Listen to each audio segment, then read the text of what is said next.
Hi, Christine Faulkner, Elk Grove's estate planning and trust attorney. Thank you for tuning in to another edition of Catching Up with Christine.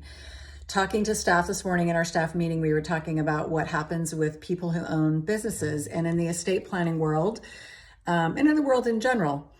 Of course, if you own your own business, people want to know, well, how can I protect my family and make sure that if I do own my own business and it's doing well and it's actually producing an income, how do I make sure that my family has the ability to receive that income or the value of the company if something happens to me?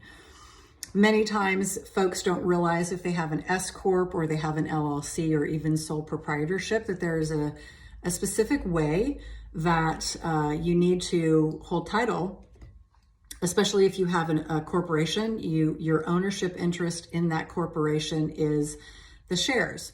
So even though you might be the officer and the director and the sole shareholder, and you're the person who is doing it all, the truth is the value in the business is in the share ownership. And so you want to have a mechanism to make sure that that share or the shares that you own can be passed to the people that you love.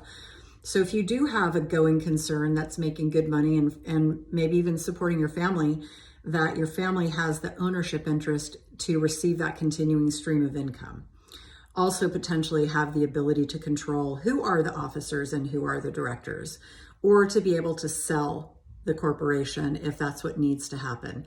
So when creating an estate plan, we do a lot of things. We talk to clients about how they own assets currently and what needs to be done to make sure that the assets are correctly titled to make sure that their family receive them if something happens to them.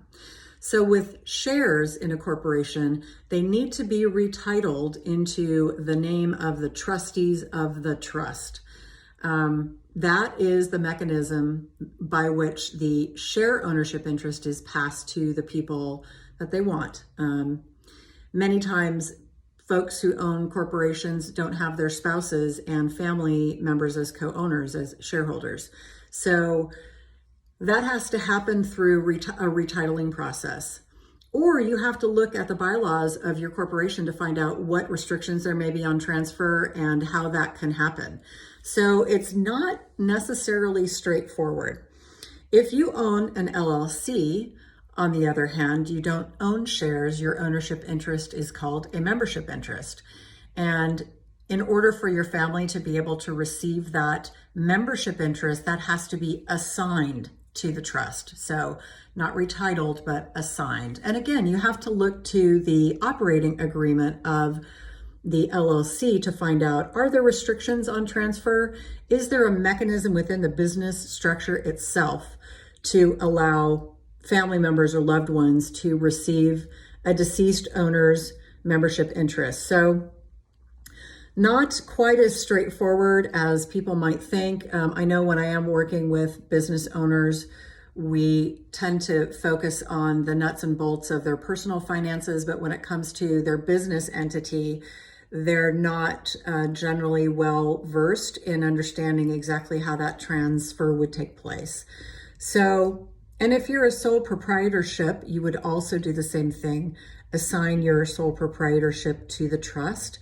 So if you had a business that you wanted to continue even after your death and you wanted your family to benefit from that, making sure that the mechanism of the trust and the terms of the trust dictate who gets what and when.